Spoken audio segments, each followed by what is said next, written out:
നമസ്കാരം. മലയാളി വാർത്തയിലേക്ക് സ്വാഗതം.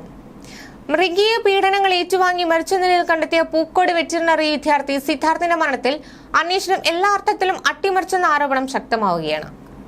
ഇപ്പോൾ കോളേജിൽ നിന്നും പുറത്തുവരുന്നതാകട്ടെ അക്ഷരാർത്ഥത്തിൽ നടുക്കുന്ന റിപ്പോർട്ടുകളാണ്. റാഗിംഗ് നടത്തിയ സിദ്ധാർത്ഥിനെ പീഡിപ്പിച്ച് കെട്ടിത്തൂക്കി കൊന്ന വിവരം പുറം ലോകത്തെത്തിച്ച 2 വിദ്യാർത്ഥികളെ കോളേജിൽ നിന്ന് സസ്പെൻഡ് ചെയ്യുകയായിരുന്നുവെന്ന് സിദ്ധാർത്ഥിന്റെ കുടുംബം ആരോപിച്ചു. ജമ്മു കാശ്മീരുകാരനും ഇടുക്കിക്കാരനുമാണ് കോളേജിൽ നിന്നും പുറത്തായത്. എന്തിനാണ് പുറത്താക്കിയതെന്നതിൽ വ്യക്തതയില്ല.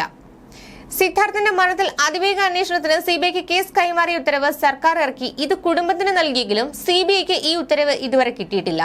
അതുകൊണ്ട് തന്നെ കേസ് അന്വേഷണത്തിൽ പുരോഗതിയില്ല.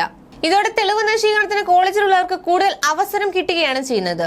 ഇതിനിടെ തന്നെയാണ് 2 കുട്ടികളെ സസ്പെൻഡ് ചെയ്തുവെന്ന ആക്ഷേപവും ചർച്ചകളിലെത്തുന്നത്. പൂക്കോട്ടേക്ക് UGCയുടെ റാഗിംഗ് സമിതിയെ കോളേജിൽ കൊണ്ടുവന്നത് ഇവരുടെ ഇടപെടലിലായിരുന്നു. ഈ കുട്ടികളെയാണ് സസ്പെൻഡ് ചെയ്തത്.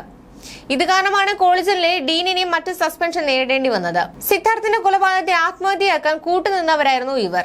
ഇതിന് പ്രതികാരമായാണ് സസ്പെൻഷൻ എന്ന സൂചന. ഇതിനെതിരെ സിദ്ധാർത്ഥിന്റെ കുടുംബം ഗവർണർക്ക് പരാതി നൽകി. CBI അന്വേഷണം വൈകിപ്പിക്കാനും ഗൂഢാലോചനയുണ്ടെന്നാണ് ആരോപണം. CBIക്ക് കേസ് വിട്ടത് കുടുംബത്തിന്റെ ആവശ്യം പരിഗണിച്ചാണ്. അതിവേഗം ഉത്തരവിറങ്ങി. ഇതോടെ പ്രതിഷേധവും തീർന്നു. ഇതിനുശേഷം CBI നിന്നും കുടുംബത്തെ ആരും ബന്ധപ്പെട്ടിട്ടില്ല. തുടർന്ന് ഇവർ അന്വേഷണം നടത്തി. അപ്പോഴാണ് ഉത്തരവ് CBI ഓഫീസിൽ നിന്നും കിട്ടിയിട്ടില്ലെന്ന് കുടുംബം മനസ്സിലാക്കിയത്.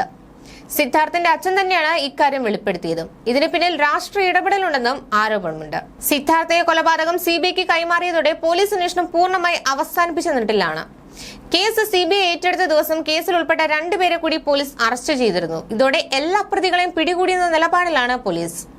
തുടർന്ന് അന്വേഷണത്തിൽ ഒരു പുരോഗതിയും ഉണ്ടായിട്ടില്ല. CBI എത്തുന്നതുവരെയും തെളിവുകൾ സംരക്ഷിക്കാൻ പോലീസ് ശ്രമിക്കുന്നില്ലെന്നാണ് സിദ്ധാർത്ഥിന്റെ ബന്ധുക്കളുടെ ആരോപണം. കേസിലെ എല്ലാ പ്രതികളെയും ഉൾപ്പെടുത്താൻ പോലീസ് ശ്രമിച്ചിട്ടില്ല.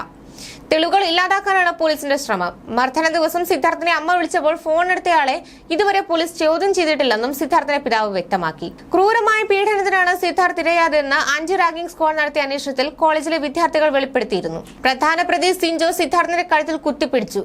കൈവിരലുകൾ ചവിട്ടി അരയ്ക്കുകയും കുനിച്ചു നിർത്തി ഇടിക്കുകയും ചെയ്തു. മുറിയിൽ നിന്ന് പലതവണ മുറവിളിയും അലർച്ചയും കേട്ടതായി വിദ്യാർത്ഥികൾ വെളിപ്പെടുത്തിയിട്ടുണ്ട്. വരാന്തയിലെ കട്ടിലിൽ അവശനിലയിൽ കിടന്നപ്പോഴും സിദ്ധാർത്ഥിനെ മർദ്ദിച്ചിരുന്നതായി വിദ്യാർത്ഥികൾ ആന്റി റാഗിംഗ് സ്ക്വാഡിനോട് വെളിപ്പെടുത്തിയിട്ടുണ്ട്.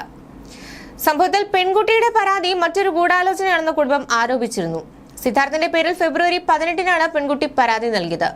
എന്നാൽ ആ പെൺകുട്ടിയുടെ പേര് ഇതുവരെ പുറത്തു വന്നിട്ടില്ല. കേസിൽ നിന്ന് രക്ഷപ്പെടാൻ വേണ്ടിയാണ് വ്യാജ പരാതി നൽകിയത്.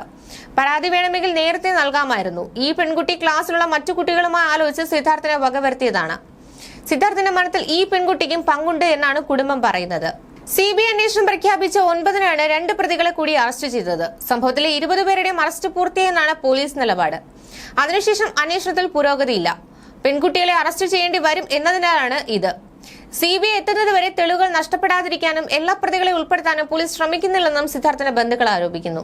തെളിവുകൾ നശിപ്പിക്കാൻ ഒത്താശ ചെയ്തുവെന്നും പരാതിയിലുണ്ട്. ന്യൂസ് ഡെസ്ക് മലയാളി വാർത്ത.